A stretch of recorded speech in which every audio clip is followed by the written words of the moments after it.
Autoriser le travail de nuit pour les femmes est-il une victoire ou un retour en arrière? Les analyses sont bien sûr différentes en fonction des personnes interrogées. Mais ce qui est incontestable, c'est le chemin parcouru en un siècle par les femmes.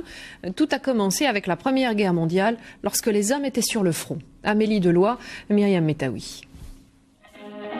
Tout un peuple mobilisé, les hommes au front, leurs épouses et leurs sœurs dans les usines d'armement. Avec la Grande Guerre, les femmes sont forcées d'entrer dans l'industrie et les transports, des secteurs jusque-là réservés aux hommes. Ce mouvement se généralise entre deux guerres. À la Libération, le pays est en ruine, les femmes deviennent des salariés à part entière.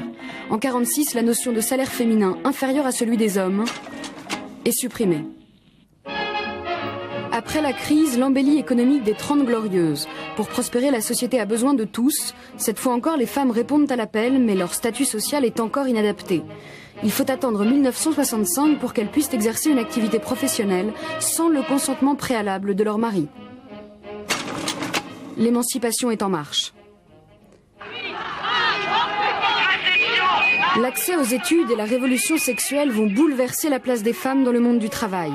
La pilule contraceptive leur permet de choisir librement entre vie active et vie familiale. En 1967, la contraception est légalisée. Les femmes affirment leur autonomie, mais le combat n'est pas terminé.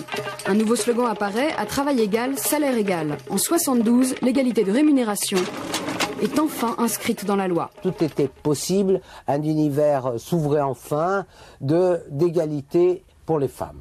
Le problème, c'est qu'après, la réalité n'a pas été à la hauteur des espoirs, qui étaient considérables. Le sentiment, effectivement, enfin, les femmes prenaient toute leur place. Sur le papier, la place des femmes dans le monde du travail ne cesse de se renforcer. 1983.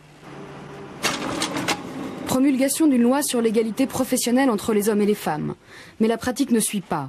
Les vrais facteurs d'inégalité sont culturels et non pas juridiques.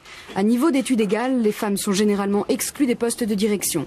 C'est ce qui conduit Patricia à créer sa propre entreprise de communication et d'événementiel il y a 4 ans. Tout commence avec la restructuration du groupe dans lequel elle travaillait à l'époque. Je n'ai pas pu conserver mon poste parce que il y avait donc des hommes à mettre en place sur ce poste-là. Et c'était vraiment lié à l'activité masculine. Hein. Donc je n'ai pas pu conserver mon poste, ce qui fait que j'ai quitté l'entreprise, bien sûr. Aujourd'hui, les femmes représentent moins d'un quart des chefs d'entreprise pour près de la moitié de la population active. Elles sont encore souvent confinées à des métiers peu qualifiés et peu valorisés.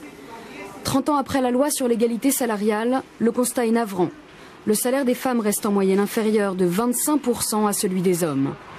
Aujourd'hui, si le travail de nuit des femmes est légalisé, c'est un dernier tabou qui tombe. Mais dans les faits, l'égalité est encore loin d'être acquise. Je ne me fais pas une illusion totalement démesurée sur le fait que tout d'un coup, il semblerait que les blocages culturels sont en train de voler un éclat. La vérité, c'est qu'il y a des besoins économiques très forts. Moi, j'en prends acte et j'utilise cette vague pour avancer sur les politiques de l'égalité que je construis. Aujourd'hui, les femmes constituent toujours plus de la moitié des chômeurs et elles sont plus nombreuses que les hommes à avoir un emploi précaire.